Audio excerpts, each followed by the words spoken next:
आज 9वें अध्याय का पाठ के अंतर्गत मरणासन्न व्यक्ति के निमित्त किए जाने वाले कृत्य श्रीमद् गरुड़ महापुराण से आप लोगों को आज 9वें अध्याय का पाठ सुनाया जाएगा। यूं तो आप लोग बहुत दिनों से कथावाचक से सुनते आ रहे हैं।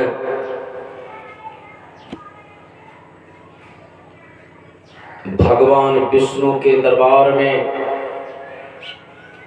गरुड़ जी पहुंचते हैं, करजोड़ करके भगवान विष्णु से पक्षीराज गरुड़ जी कहते हैं, हे भगवान, कथितं भवता सम्यग् दानमातुर कालिकं म्रियमाणस्य यत्यकृत्यं तदिदानीं वद प्रभो। भगवान विष्णु के दरबार में पक्षीराज गरुड़ कहते, हे भगवान, हे प्रभु, आपने आतुर कालिक दान के संदर्भ में भली भांति कहा। अब म्रियमान अर्थात मरणासन्न व्यक्ति के लिए जो कुछ करना चाहिए उसे बतलाने की कृपा करें। भगवान विष्णु पक्षीराज के वाणी से संतुष्ट होकर भगवान विष्णु पक्षीराज गरुड़ को कहते हैं, ऋणोतारक्ष प्रदक्षामि देहत्यागस्य तद्विधिं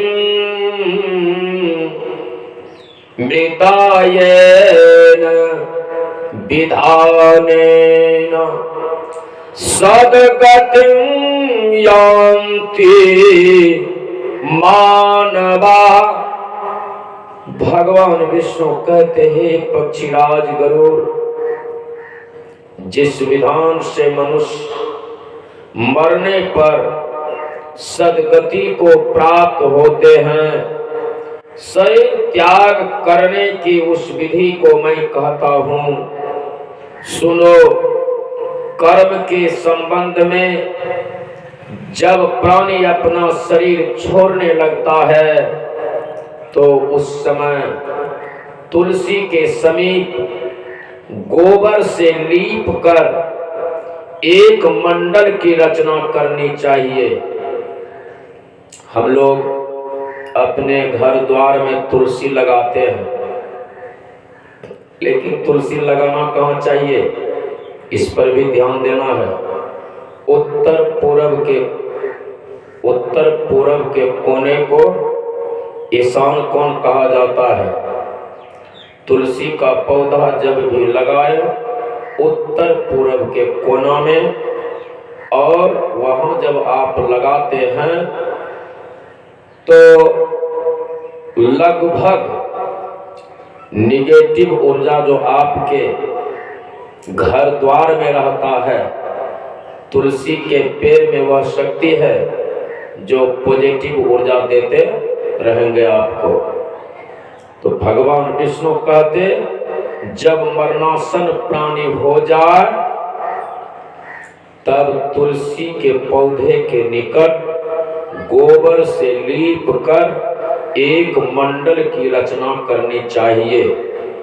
वहां उस मंडल के ऊपर तिल बिखेर कर कुशों से बिछाएं, कुशों को बिछाएं। तदंतर उनके ऊपर श्वेत वस्त्र के आसन पर शालिग्राम शिला को स्थापित करे, जहां पाप दोष और भय को हरण करने वाली शालिग्राम शिला विद्यमान है। उसके संनिधान में मरने से प्राणी की मुक्ति सुनिश्चित है। जहां जगत के ताप का हरण करने वाली तुलसी वृक्ष की छाया रहती है, वहां मरने से सदैव मुक्ति ही होती है। जो मुक्ति दानादि कर्मों से दुर्लभ है। भगवान विष्णु कहते तुलसी विद पस्थानं गृहे यस्यावतिष्ठते तदगृहं तीर्थरूपं हीनो यान्ते यम किंकरः। जिस घर में तुलसी के वृक्ष के लिए स्थान बना हुआ है, वह घर तीर्थ रूप ही है। उस स्थान पर यम के दूत प्रवेश नहीं करते, यम के दूत प्रवेश नहीं करते। तुलसी की मंजरी से युक्त होकर जो प्राणी अपने प्राणों का परित्याग करता है, वह सैकड़ों पापों से युक्त हो तो भी जमराज उसे देख नहीं पाते। तुलसी के दल को मुख में रखकर तिल और कूश के आसन पर मरने वाला व्यक्ति पुत्रहीन हो तो भी निसंदेह विष्णु लोक को जाता है।